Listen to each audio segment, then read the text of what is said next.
In our earlier session, we developed Newton's second law, which is also known as the equation of motion.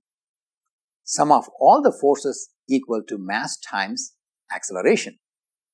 We applied this equation directly to solve kinetic problems.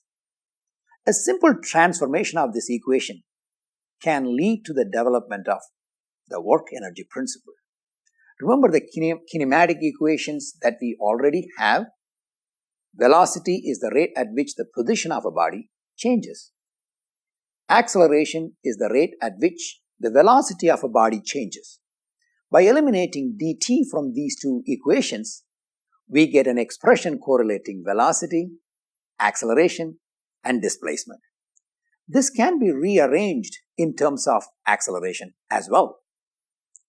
Replacing this expression for acceleration in Newton's second law, we get this new equation. We can now integrate what we have here. Let us look at the left-hand side. We have the expression force times distance. This is called work. We all know work is done when a force that is applied to an object moves that object. In other words, force causes displacement.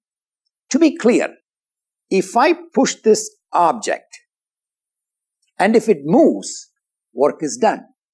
For an example, if I apply the force perpendicular to the direction of motion, the body will never move and no work will be done. If I apply the force at an angle, then part of the force is used to move the object and part of the force is wasted. So be smart when you apply a force to move a body. Let us now take a look at the right-hand side of the equation. The expression 1/2 mv square, as all of you know, is kinetic energy. Kinetic energy is the energy of motion.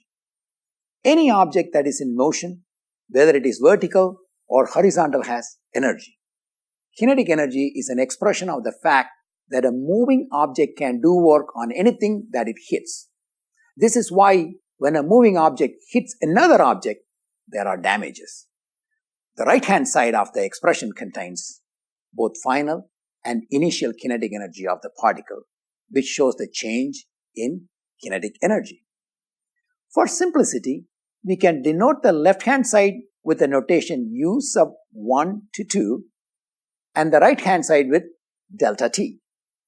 We can now read this equation as work done by all the forces as the particle moves from point 1 to point 2 is equal to the change in kinetic energy. Sometimes this equation is also rewritten in the form where it means initial kinetic energy plus the work done by all the forces equal to final kinetic energy.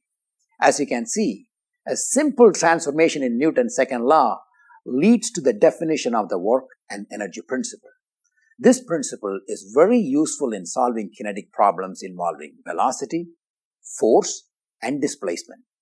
Let us now take a look at examples how to use work energy principle in solving real problems.